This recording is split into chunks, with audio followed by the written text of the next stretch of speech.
Ik ben ceremoniemeester van de Boerenbroedersgezelschap van de Venlose Reddingsbrigade van 2015. Wij staan hieronder in de artiestenfoyer. Komen net van de bühne af.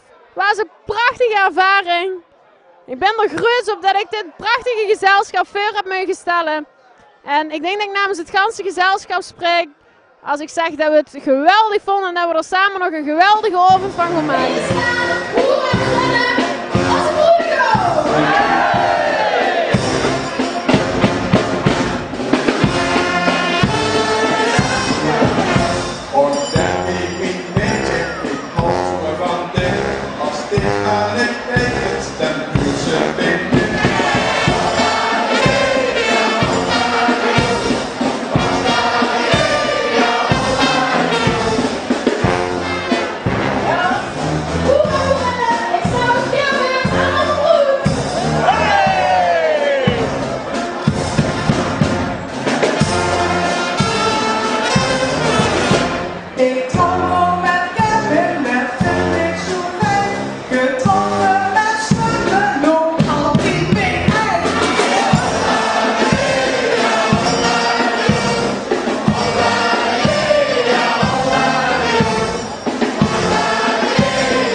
De huizen weer om op te